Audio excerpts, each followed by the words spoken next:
नमस्कार दोस्तों, स्वागत है आप सभी का बी कॉम्पिटिटिव यूट्यूब चैनल पे।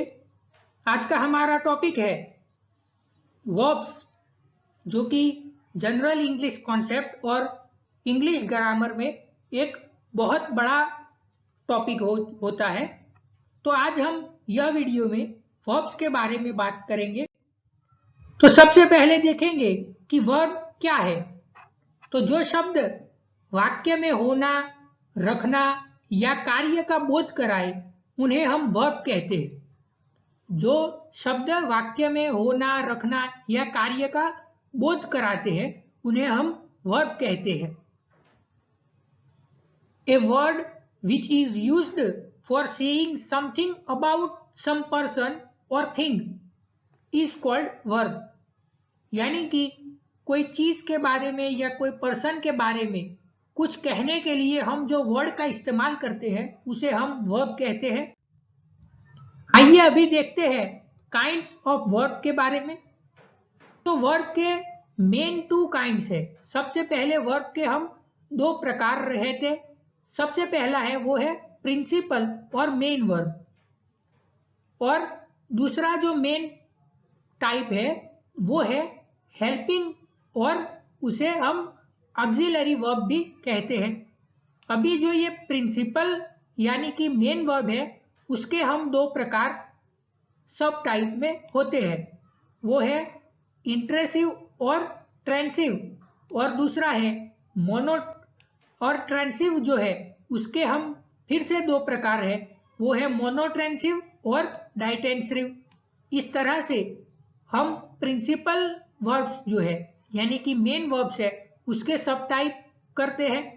इसी तरह से हेल्पिंग वर्ब यानी कि ऑक्सिलरी वर्ब्स जो है उसके भी दो सब टाइप है, जैसे कि प्राइमरी हेल्पिंग वर्ब और दूसरे मॉडल्स।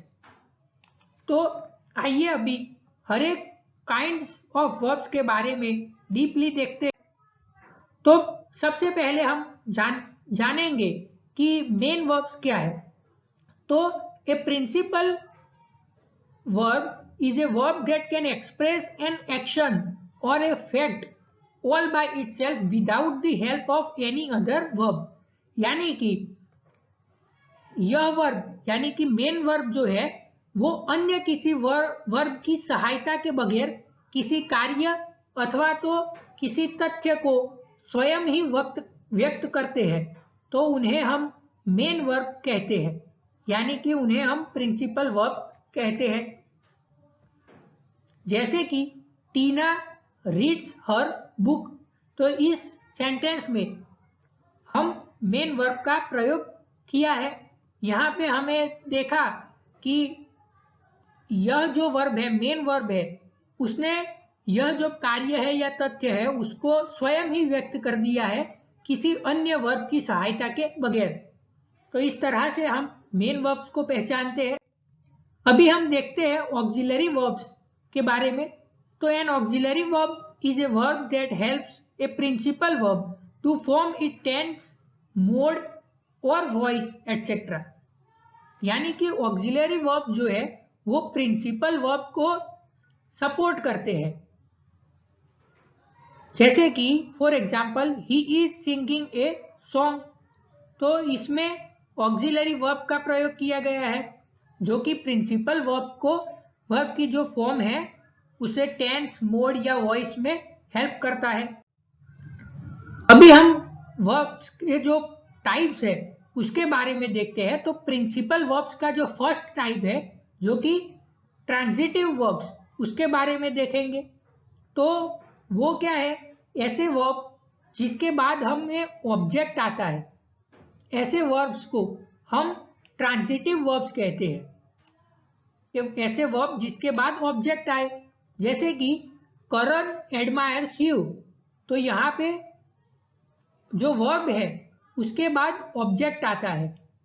तो इस तरह से हम ट्रांजिटिव वर्ब को पहचान सकते हैं। अभी हम देखेंगे इनट्रांजिटिव वर्ब्स के बारे में। तो इनट्रांजिटिव वर्ब्स क्या है, तो यह ऐसे वर्ब है जिसके बाद ऑब्जेक्ट आता नहीं है, उन्हें हम इनट्रांजिटिव वर्ब्स कहते हैं। जैसे कि बर्ड्स फ्लाई। तो यहाँ पे फ्लाई जो है वो वर्ब है, तो इसके बाद कोई ऑब्जेक्ट है नहीं, तो यह इंट्रांजिटिव वर्ब होता है। ऐसे ही रिवर्स फ्लो, तो यहाँ पे भी ऐसा ही है। अभी हम देखते हैं प्रिंसिपल वर्ब्स के दूसरे टाइप यानी कि इंट्रांजिटिव वर्ब्स के बारे में। तो यह ऐसे वर्ब है जिनके बाद ऑब्जेक्ट नहीं आता है, जैसे कि बर्ड फ्लाई, रिवर फ्लो। अभी हम देखते हैं प्रिंसिपल वर्ब्स के अगले फॉर्म यानी कि डिफेक्टिव वर्ब्स के बारे में। तो यह a defective verb is a verb that cannot be used in all tenses or mode etc. यानी कि यह ऐसे वर्ब है जो वर्ब की तरह सभी टेंस और मोड में प्रयोग नहीं किए जा सकते। यानी कि जो डिफेक्टिव वर्ब्स है उनका प्रयोग हम सभी तरह के टेंसेस और मोड में नहीं कर सकते, उन्हें हम डिफेक्टिव वर्ब्स कहते हैं। ये दोनों तरह की वर्ब यानी कि ट्रांजिटिव और इंट्रांजिटिव वर्ब्स के फॉर्म में हो सकते हैं। For example will, shall, can, may, must, need, dare, ought, to, use to, ऐसे जो वर्ब्स है उन्हें हम डिफेक्टिव वर्ब्स के तरीके से जानते हैं। अभी हम देखते हैं प्रिंसिपल वर्ब्स के अगले टाइप के बारे में, जैसे वो है इनकम्प्लीट वर्ब। तो an incomplete verb is a verb that needs some word और words to complete its predicate. यानी कि यह ऐसे वर्ब है जिसे प्रीडिकेट को पूरा करने के लिए दूसरे शब्द या शब्दों की जरूरत पड़ती है, तो इन्हें हम इनकम्प्लीट वर्ब कहते हैं। For example the police found him guilty. अभी हम देखेंगे हेल्पिंग वर्ड्स के टाइप्स के बारे में। तो उसमें सबसे पहला टाइप्स है कि प्राइमरी हेल्पिंग वर्ब्स।